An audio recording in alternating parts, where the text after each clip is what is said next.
Hello everyone, and today in this video I'm going to be rating all the planets in the solar system in terms of life, hospitality, and usefulness to us humans. We'll be starting with Mercury. By the way, Mercury is the smallest planet in the solar system and the closest to the Sun too. So assuming you're about 13 years old on Earth right now, you'd be 48 on Mercury. During this time, Mercury's dayside can reach smoldering hot temperatures of over 400 degrees Celsius, whereas the night side can be as cold as negative 180 degrees Celsius. Yeah, this planet is not a good vacation spot. The crazy temperature fluctuation of Mercury is because Mercury doesn't have an atmosphere like all the other planets, so heat can't be trapped. One more thing I want to point out is that Mercury's mass is about 20% that of Earth's. That would mean its gravity is almost 3 times less than Earth's. Although this might be a good thing because the heart doesn't have to work as much to pump blood, because it doesn't have to fight against gravity. But this could also mean that the heart would end up weakening, and if you don't do any exercise at all, you might die. I was gonna put it on the F tier, but then I realized how useful this barren rock might actually be, to me at least. Mercury might be home to over 40 quadrillion tons or 80 quintillion pounds of pure diamond, and because of that, C tier. Next up, Venus.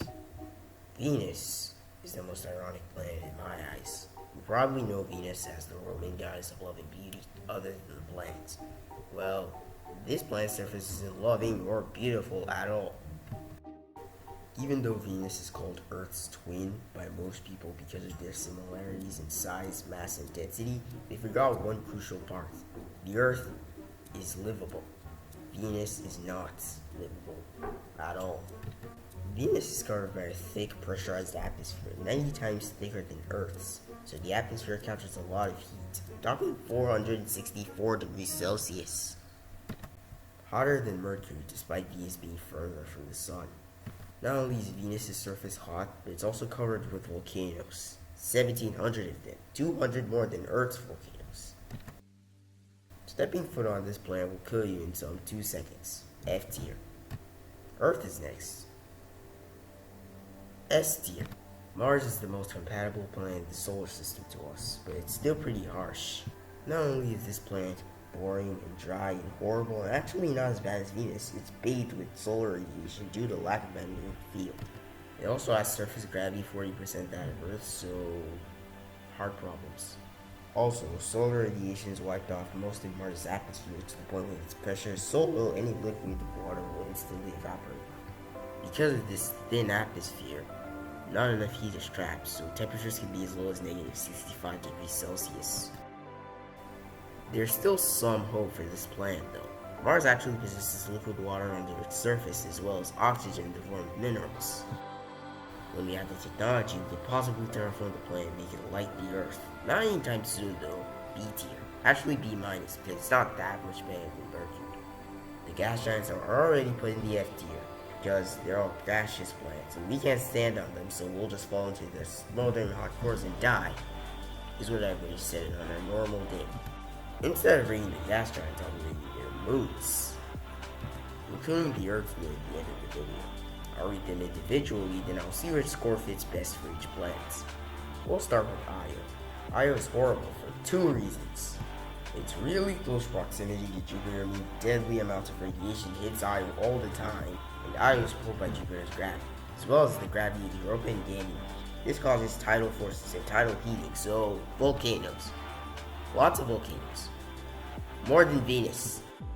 These volcanoes spit out sulfur dioxide, a very poisonous gas, into the air, and possibly onto the ground again, giving Io its yellow look. F tier. Just like Venus. Europa is the smallest of the Galilean moons, slightly smaller than our moon, but much more exciting. Europa possesses twice the water of Earth. Well, the amount of water on Earth is about 13 billion cubic kilometers, so Europa possesses twice that amount.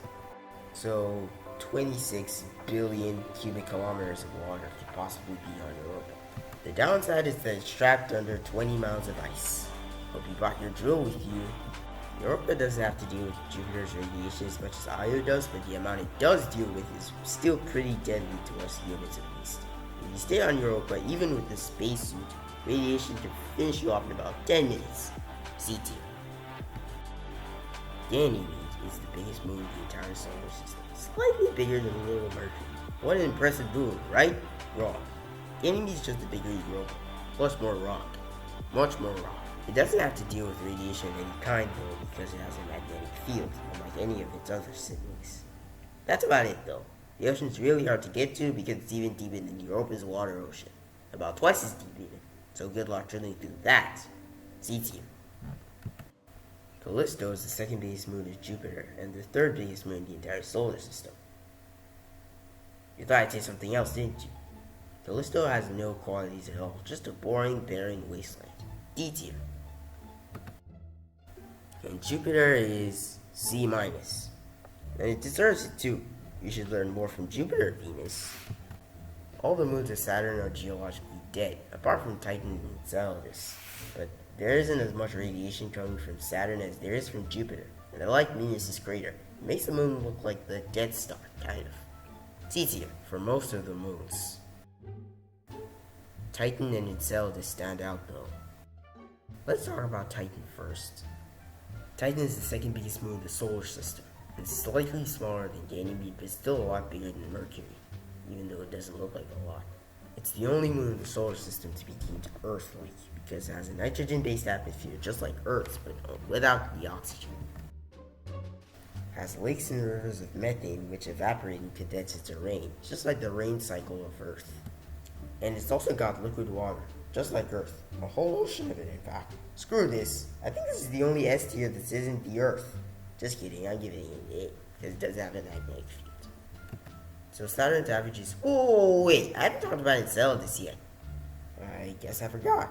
Sorry, little guy. Enceladus, being slightly bigger than Venus, is the second smallest spherical moon of Saturn.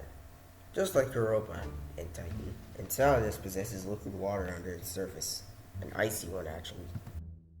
This ocean may be home to simple life forms like cyanobacteria.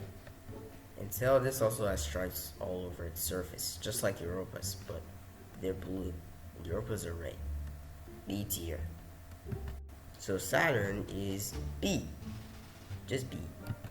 We better get another S sooner if Venus is the only one who's gonna get one. Anyways, moving on.